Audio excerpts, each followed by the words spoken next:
So finally stage is set. Champions ट्रॉफीची final match आलेली आहे आणि फायनल मॅच होणार आहे भारत वर्सेस पाकिस्तान. याच्यापेक्षा बेटर मॅच आपल्याला कधीही मिळत नाही. भाई दिल तो कह रहा है इंडिया जीतेगा इंडिया जीतेगा, पण क्रिकेट हा अतिशय बेभरोशाचा गेम आहे आणि त्याच्याचमुळे आम्ही घेऊन आलो आहोत लोकसत्तालयमध्ये India versus Pakistan match preview. मी मानस जोशी आणि माझ्याबरोबर आहे माझा कॉलिग प्रथमेश दीक्षित. तर प्रथमेश, या एक्साइटिंग मॅचमध्ये आपण काय एक्सपेक्ट करू शकतो? काय वाटतं तुला, काय होणार आहे? नक्कीच मानस 10 वर्ष लागलेली आहेत भारत आणि पाकिस्तान ICCच्या एका इव्हेंटमध्ये फायनलला यायला. 2007चा T20 वर्ल्ड कप तुला आठवत असेल, भारत पाकिस्तान अंतिम सामना झाला होता आणि अगदी शेवटच्या षटकामध्ये भारताने पाकिस्तानच्या जबड्यातनं अक्षरशः तो सामना खेचून आणला होता. तशाच दर्जाचा सामना आपण दोन दिवसांनी जो अंतिम सामना होणार आहे त्याच्यात बघू शकतो किंवा तशी अपेक्षा तरी आपण ठेवू शकतो. आता आपण पर्टिक्युलर त्या मॅचबद्दल बोलायला गेलं तर भारत पाकिस्तान सामन्याचं टेन्शन हे लाखो करोड भारतीयांसह सगळ्या क्रिकेट जगतावर असणार आहे. तितकंच प्रेशर हे भारतीय खेळाडूंवरही असणार आहे. त्यामुळे भारतीय खेळाडू हे सगळं प्रेशर आपलं कसं झेलतात आणि मैदानात कसं परफॉर्मन्स करतात हे पाहणं खरंच औत्सुक्याचं ठरणार आहे. मानस, नक्कीच भारतीय संघ त्याच्या बॅटिंगसाठी जास्त परिचित आहे आणि पाकिस्तानची जनरली बॉलिंग अटॅक जो आहे तो म्हणजे अगदी आधीच्या 92पासून जेव्हा त्यांनी वर्ल्ड कप जिंकला होता तेव्हापासून पाकिस्तानचा बॉलिंग अटॅक हा भेदक मानला जातो. तर आता या मॅचमध्ये Indian batting versus Pakistan bowling असा सामना बघायला मिळेल. नक्कीच. विराट कोहलीने कालच्या प्रेस कॉन्फरन्सनंतर एक गोष्ट आवर्जून त्याने नमूद केली होती की पाकिस्तानने पहिला सामना गमावल्यानंतर त्यांनी जो स्वतःमध्ये प्रोग्रेस केला किंवा त्यांच्या प्रत्येक सामन्याने जे त्यांनी आपला स्वतःचा परफॉर्मन्स सुधारत गेला हे बघून विराट कोहलीसुद्धा इम्प्रेस झाला आहे. त्यामुळे प्रामुख्याने हा अंतिम सामना जो होणार आहे हा भारतीय फलंदाज वर्सेस पाकिस्तानी गोलंदाज असाच होणार आहे. आपण चॅम्पियन्स ट्रॉफीमधले टॉप 5चे बॅट्समन जर बघितले तर त्याच्यात 2 भारतीय फलंदाज आहेत आणि टॉप 5 बॉलरमध्ये 2 पाकिस्तानी गोलंदाज आहेत. भारतीय फलंदाजांबद्दल आपण जर बोलायला गेलं तर शिखर धवन आणि रोहित शर्मा हे अनुक्रमे पहिला दुसरा क्रमांक पटकावून आहेत. तर बॉलिंग डिपार्टमेंटमध्ये पाकिस्तानचा जावेद अली पहिल्या क्रमांकावर आहे आणि जुनैद खान 4थ्या क्रमांकावर आहे.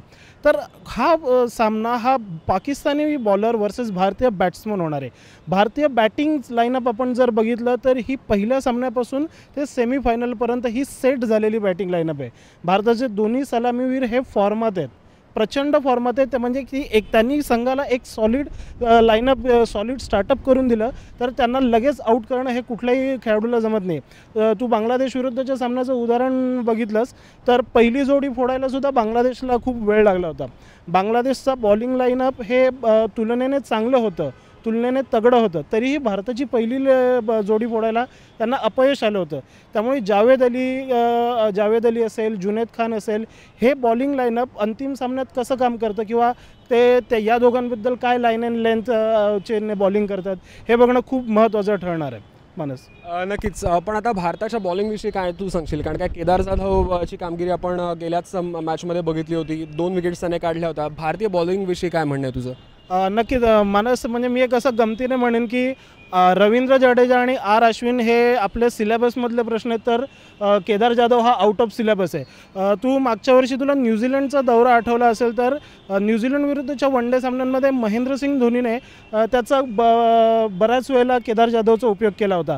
तो मधल्या काही षटकातली 2-4 ओव्हर्स केदार जाधवकडून करून घ्यायचा आणि सरप्रायझिंगली केदार जाधवने त्या ओव्हर्समध्ये 2-2, 3-3 विकेट करून न्यूझीलंडच्या संघाला धक्के दिले होते. सो अशाच स्वरूपाचं कामगिरी सध्या विराट कोहलीकडनं अपेक्षित आहे. कारण केदार जाधव हा असा हुकमाचा एक काय जो तुम्हाला मोक्याच्या क्षणी कधीही तुम्हाला विकेट काढून शकतो. एकतर याची बॉलिंगची स्टाईल ही कोणाच्या जास्त परिचयाची नाही आहे. केदार जाधवने आत्तापर्यंत फारशी कधीही बॉलिंग केलेली नाही, त्यामुळे हा नेमका कुठल्या ॲक्शनने बॉलिंग करतो किंवा आखूट टप्प्याचे चेंडू टाकताना त्याची पोझिशन हातांची कशी असते किंवा एखादा बॉल त्याला आत वळवायचा असेल तर त्याचे हँड मुवमेंट्स कसे असतात हे कुठल्याही संघाच्या प्रतिस्पर्धी संघाच्या बॅट्समनला हे फारसं कळलेलं नाही. त्यामुळे विराट कोहलीने अंतिम सामन्यात केदार जाधवकडनं कमीत कमी 3 ते 4 वेळेला 3-4 ओव्हर सलग टाकून घेणं हे अत्यंत गरजेचं मानलं जाते आणि बऱ्याच क्रिकेट समीक्षकांनी ही बाब बोलून दाखवली की केदार जाधव हा अंतिम सामन्यात भारतासाठी हुकमाचा एक्का ठरू शकतो. नक्कीच. IPL नंतर भारतीय खेळाडूंनी इंग्लंडमध्ये लगेचच तिथल्या वातावरणाशी जुळवून घेतलं आहे. म्हणजे आपली कामगिरी तर चांगली राहिलेलीच आहे आणि त्याच्यामुळे आपण फायनलमध्ये आहोत. तर हा बदल बदल त्यांनी क्विकली म्हणजे अडॉप्ट ते झालेले आहेत नवीन वातावरणाशी, काय म्हणशील? नक्कीच आणि याच्यासाठी सगळ्या भारतीय खेळाडूंचं कौतुक करावं तितकं कमी आहे. तू बघितलं असेल की IPLचा हंगाम आपल्याकडे जवळपास 1 ते दीड महिना चालला होता. 1 ते दीड महिना सतत सामने खेळायचे आणि त्याच्यानंतर जाऊन इंग्लंडमध्ये चॅम्पियन्स ट्रॉफीमध्ये खेळायचं. त्यातही इंग्लंडमध्ये सतत पाऊस पडणार, सततचं ढगाळ वातावरण, त्यामुळे विशेष करून गोलंदाजांना यामध्ये जाम कसरत करावी लागली. कधी चेंडू स्विंग होतो तर कधी चेंडू स्विंग होत नाही. त्यामुळे गोलंदाजांची याच्यात खूप मोठी कसोटी होती. त्यातही रोहित शर्माचं विशेष कौतुक याच्यासाठी करावं लागेल, कारण रोहित शर्मा IPLच्या अंतिम सामन्यामध्ये खेळला होता.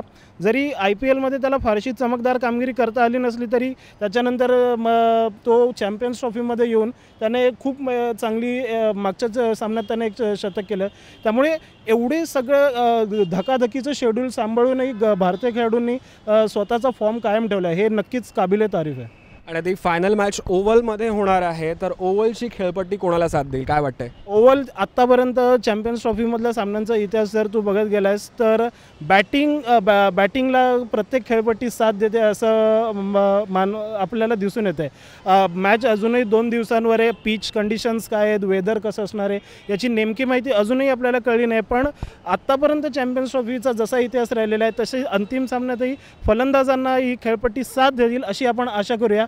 भारताची बॅटिंग लाईनअप स्ट्रॉंग आहे, आपण आधीच बोललो आहे. त्यामुळे त्या स्ट्रॉंग बॅटिंग लाईनअपचा फायदा आपल्याला होईल आणि आपण पुन्हा एकदा चॅम्पियन्स ट्रॉफी आपल्याकडेच राखू अशी आशा आपण प्रत्येकानेच करायला हरकत नाही. नक्कीच पाकिस्तानचा गेम सुधारलेला आहे, पण अपने दिल में तो इंडिया बसता है बॉस. त्याच्यामुळे इंडियन टीम पाकिस्तानला हरवण्यासाठी जीवतोड मेहनत करणार आहे आणि आपण ही चॅम्पियन्स ट्रॉफी जिंकूच अशी आपण आशा करायला सगळ्यांना हरकत नाही. आणि त्याच्यानंतर मीम्सचं पीक येणार आहे. इंटरनेटवरती इंडियन टीमचा उदोउदो होईल आणि पाकिस्तान टीमची थोडीशी टांगखिचाई होईलच. या सगळ्याच्या अपडेट्स आम्ही तुम्हाला देतच राहू. तुम्ही लॉग ऑन करा लोकसत्ता.com ला.